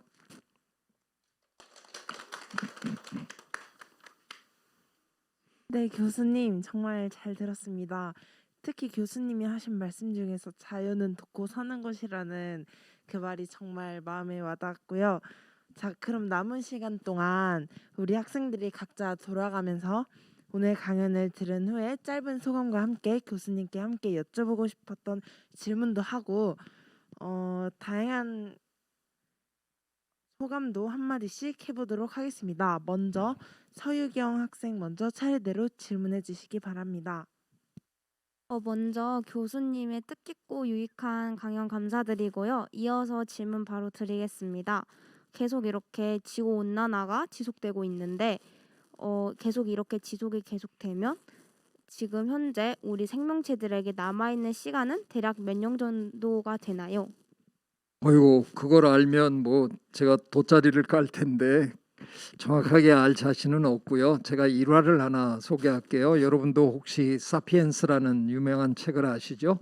유발 하랄이라는 이스라엘 교수가 써서 뭐 전 세계적으로 아주 대히트를 친 책인데 우리말로도 번역이 돼서 뭐 굉장히 많은 분들이 읽었는데 그 양반을 우리나라에서 초대를 했었어요. 2016년에 우리나라에 왔었는데 와서 저랑 대담을 했는데 그 세계 각국에 이렇게 불려가면 그 양반이 그 책에서 우리에게 남은 시간은 한 300년 정도밖에 안 된다라고 얘기했잖아요.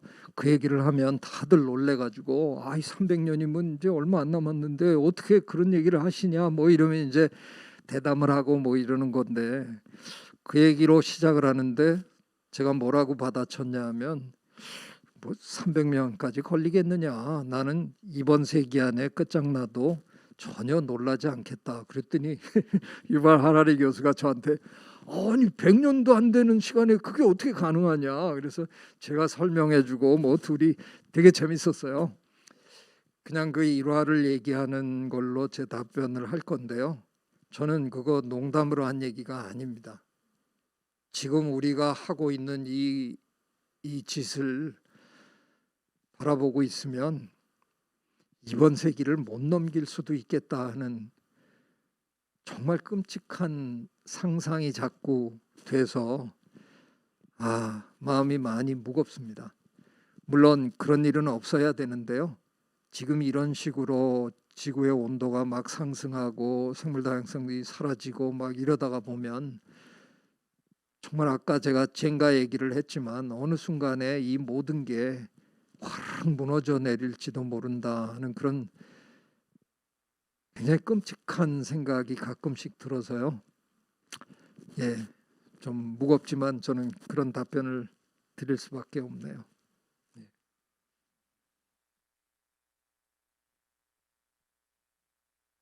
그럼 저도 질문 드리겠습니다. 책에서 보면은 기후 위기는 숨을 곳이 없다는 얘기를 해주셨는데 그러면 지구 생명체들 중에서 기후 위기에 가장 취약한 종은 어떤 종일지 궁금합니다. 참 절묘한 질문이라고 생각하는데요. 왜냐하면 언뜻 생각하면 지구 온도가 뭐 한 2도 올라간다. 그게 뭐 그렇게 대수로울까? 우리는 에어컨 틀고 살면 되지. 나가지 말자. 그리고 앞으로 우리는 건물을 지어도 무지무지 큰 건물을 짓자. 그래서 그 건물 안에다가 웬만한 거 다 집어넣고 건물 안에서 자동차 타고 다니고 그러면서 그 냉난방 시설 갖춰갖고 우린 살면 되지. 뭐 그게 불가능하지 않을 수도 있겠어요. 근데 문제는 뭡니까? 저 바깥에 냉난방 기술을 갖고 있지 않은 저 동식물들은 그냥 할 일 없이 사라진다는 거죠. 아까 제가 얘기 드린 대로 어쩌면 지구의 온도가 2도만 올라가도 저들의 절반이 사라질지도 모른다. 저들의 절반이 사라졌을 때 과연 우리 인류가 살아남을 수 있을까? 아인슈타인 선생님이 하셨다는 말씀이라고 한때 알려졌었는데 뭐 근거는 좀 희박해졌는데요. 뭐 워낙 천재셨으니까 그런 말씀도 하셨을 수도 있겠다 싶은 게 꿀벌이 사라지면 4년 안에 인류가 멸종한다라는 말씀을 하셨다고 전해집니다. 근데 그 말씀은 기가 막힌 해안입니다. 꿀벌이 지금 우리가 먹고 있는 저 농작물의 꽃가루 바지의 80%를 꿀벌이 혼자 담당하거든요. 꽃가루 바지를 해줄 수 있는 뭐 여러 가지 종류의 벌도 있고 호박벌도 있고 뭐 딱정벌레도 있고 박쥐도 해주고 뭐 동박새도 해주고 뭐 많은 게 해주는데 압도적으로 많이 해주는 게 꿀벌입니다. 꿀벌이 80%를 차지하는데 지금 전 세계적으로 꿀벌이 무서운 속도로 사라지고 있어요. 우리나라 사람들은 이상하게 그 꿀벌 양봉 꿀보다 토종벌 꿀을 더 좋아하잖아요. 토종벌 꿀이 훨씬 비쌉니다. 근데 그 별 근거가 없는데 양봉을 하는 저 꿀벌은 아프리카산이에요. 에이피스 멜리퍼라라는 종이고 우리나라 사람들이 좋아하는 저 토종벌은 같은 저 속에 속하는 동남아시아 출신의 벌들이에요. 에이피스 세라나라는 종인데 둘이 뭐 거의 비슷한 종이에요. 그래서 근데 꼭 토종벌 벌꿀을 훨씬 더 비싸게 이렇게 사고 그러는데 예, 지난 3, 4년 동안 우리나라의 토종벌의 90%가 사라졌습니다. 절반이 사라진 것도 아니고요. 90%가 사라졌습니다. 지금 전 세계적으로 꿀벌도 한 저 통계 뭐 조금씩 다른데 30% 내지 거의 50%가 사라졌다는 겁니다. 어느 날 꿀벌이 진짜 멸종한다.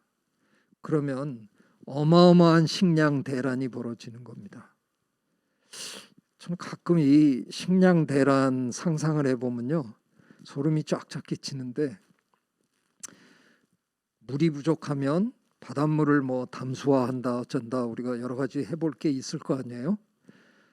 기름이 석유가 지금 고갈되고 있다. 그래서 우리 지금 풍력도 하고 뭐 태양광도 하고 다른 여러 가지 있고 급하면 나무 잘라서 뭐 떼기도 할 거죠. 먹을 게 부족하면 어떻게 될까요? 제가 가장인데 내 가족이 지금 굶고 있어요. 내 옆집에 냉장고 안에 뭐가 있다는 걸 제가 알아요. 그럼 나 어떡할까요? 일단 옆집 문을 두들기고 구걸하겠죠. 조금만 나눠주시면 안 됩니까? 우리 먹을 것도 없어요. 그럼 문 쾅 닫으면 저 도끼 가지고 가서 부수고 들어갈 거예요. 왜? 내 새끼 먹여야 되잖아요. 식량 대란은 여러분이 상상하는 수준을 그걸 뛰어넘을 겁니다. 이런 일은 절대로 벌어져서는 안 되는 일이거든요. 근데 그런 일도 어쩌면 가능해요. 근데 이게 역설적으로 그러면 우리는 살아남고 저 밖에 있는 애들은 다 사라질까? 아닐 것 같아요. 저는 어느 순간에 저 밖에 있는 애들이 사라지기 시작하는 어느 순간에 우리가 엄청난 피해를 입으면서 우리가 사라지고 저들은 우리가 없어졌기 때문에 이 지구에서 편안하게 사는 그런 일이 벌어질 것 같습니다. 그래서 그 질문은 상당히 절묘하네요. 누가 사라질까? 네.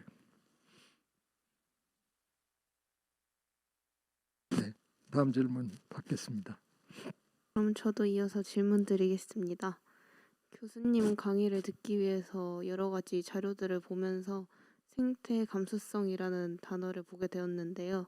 생태 감수성의 정확한 의미가 무엇인지 그리고 청소년들이 당장 생태 감수성을 기르기 위해서 할 수 있는 일들이 무엇이 있는지 궁금합니다. 어쩌면 아까 제가 강의 마지막에 무엇이 중헌디 하고 한 얘기를 이어보면 될 것 같은데요.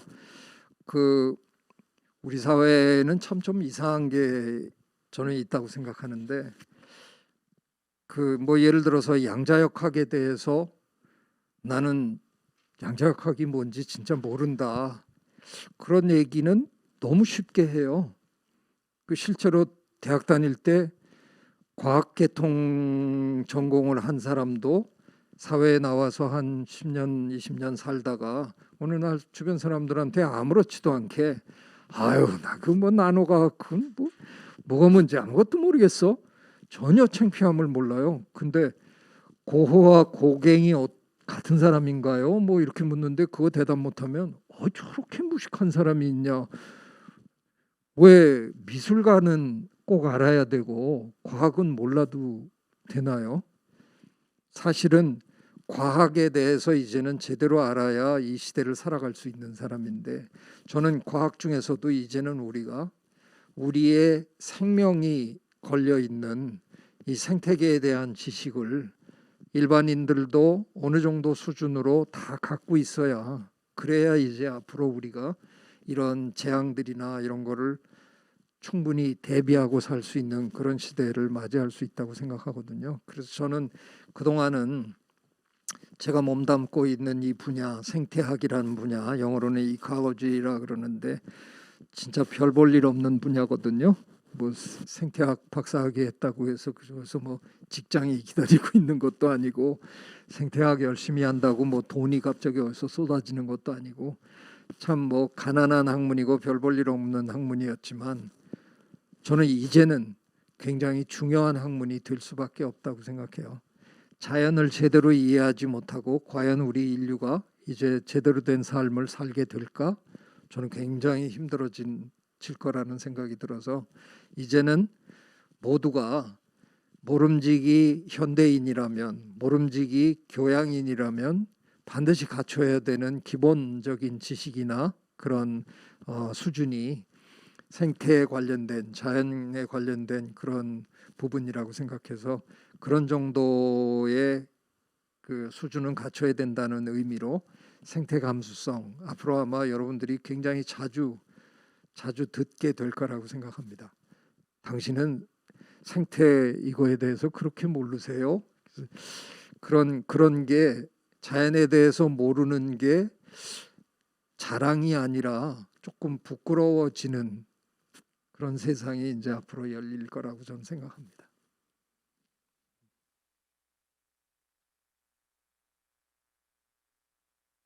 그러면은 저도 질문 하나만 드리겠습니다. 그 요즘 뉴스에서 탄소 중립이라는 단어가 굉장히 많이 보이는데요.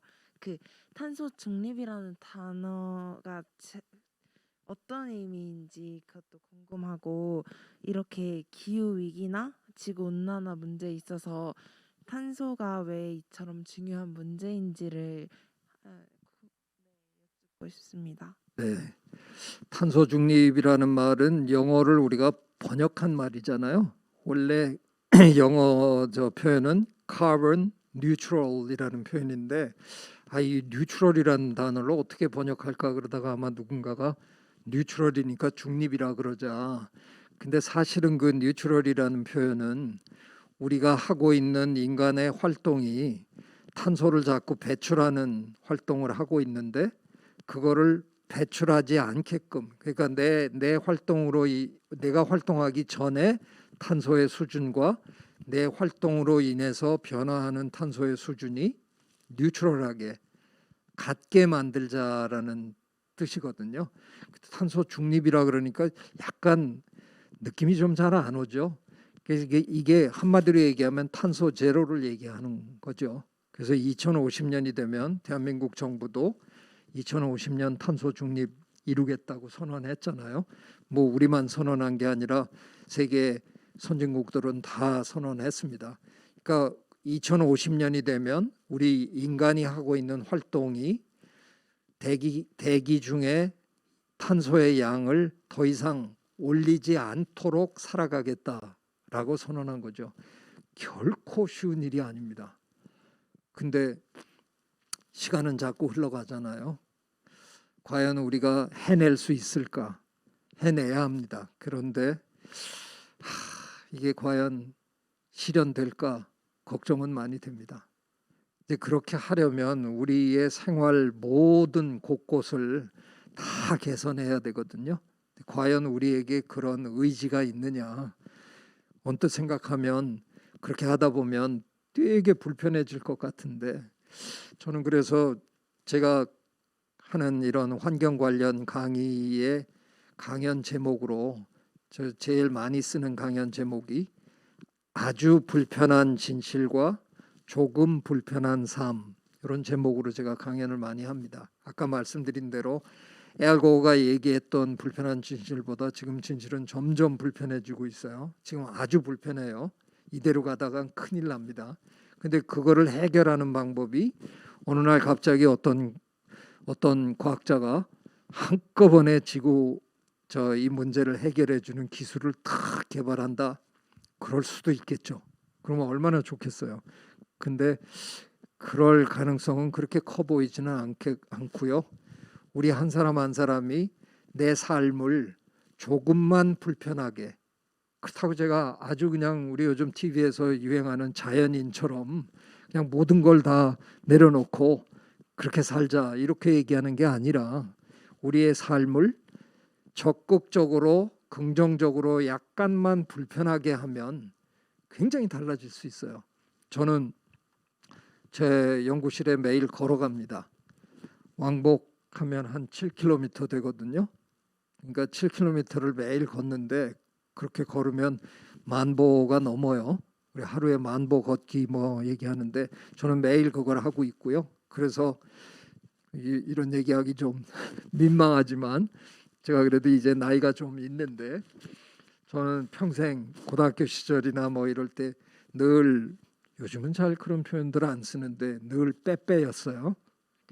너무 말라가지고 항상 호리호리하게 살았는데 지금 제 생애에 가장 튼튼한 다리를 갖고 있어요. 지금 허벅지나 종아리 두께가 제 인생에 제일 두꺼워요. 이게 말이 안 되잖아요. 제가 이제 노인이 됐는데 지금 제일 두꺼워요. 그게 제가 걸은 지 지금 10년, 지금 11년째 돼요. 매일 7km를 걸으니까 다리가 그렇게 튼튼해졌어요. 그저 걸으면서 가끔 귀여운 짓도 합니다. 제가 이 나이에 가방 메고 걸으면서 가끔 지구랑 대화를 나눕니다. 제가 지구한테, 야 지구야, 내가 걸으니까 너도 좀 건강해지는 거 같지 않냐?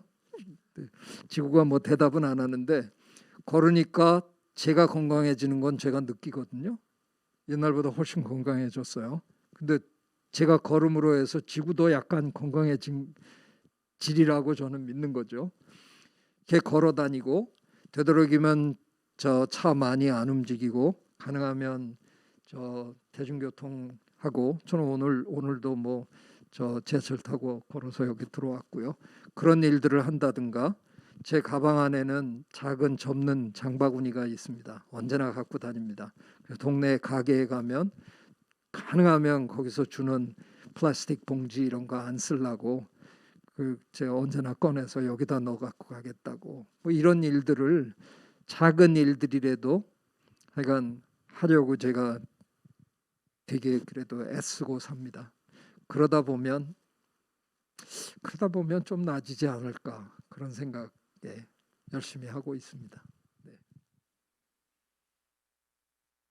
네, 교수님 답변 감사합니다. 그럼 마지막으로 교수님께도 마지막 한 말씀 부탁드립니다. 네, 제가 어쩌다가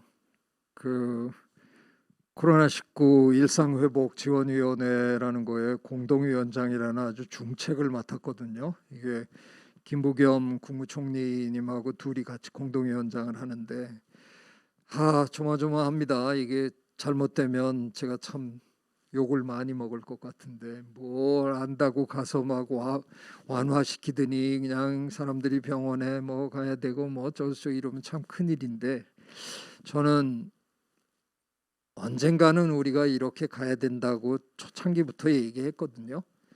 with 코로나라는 게 코로나랑 같이 살면서 다 아프고 죽자 이런 얘기가 아니고요. 코로나 바이러스는 원래부터 우리가 깡그리 박멸하거나 퇴치하는 건 불가능한 일이었거든요. 자연계에는 그런 일이라는 건 없습니다. 그냥 공존할 수밖에 없는 거예요. 그래서 언젠가는 이런 시간이 올 거라는 걸 제가 일종의 뭐 예언 비슷이 처음부터 했는데 그런 시간이 이제 왔습니다. 근데 저는 우리 국민의 집단적 현명함을 믿기 때문에요.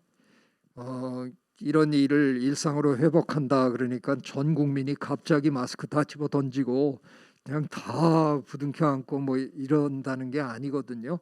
조심하고 서서히 점진적으로 단계적으로 우리가 일상으로 돌아갈 거니까 아마도 현명한 우리 국민은 협조하시면서 아마 세계에서 가장 먼저 가장 편안한 나라, 가장 편안한 일상을 만들어내지 않을까 그런 기대감을 제가 갖고 있습니다. 뭐 모두 함께 이 위기를 극복했으면 좋겠습니다. 네. 일정적인 강연 정말 감사드립니다. 오늘 강의가 우리 패널 학생들과 온라인으로 시청하고 있는 구로 청소년들에게 지구의 미래를 위해 다시 한번 더 깊이 생각해보고 실천해볼 수 있는 계기가 되길 바라면서 이만 강의를 마무리 짓도록 하겠습니다. 구로구의 청소년 친구들도 모두 수고 많으셨습니다. 2021 구로 학생 과학축전 명사축전 기후위기와 지구 미래 특강은 여기서 마치도록 하겠습니다. 감사합니다.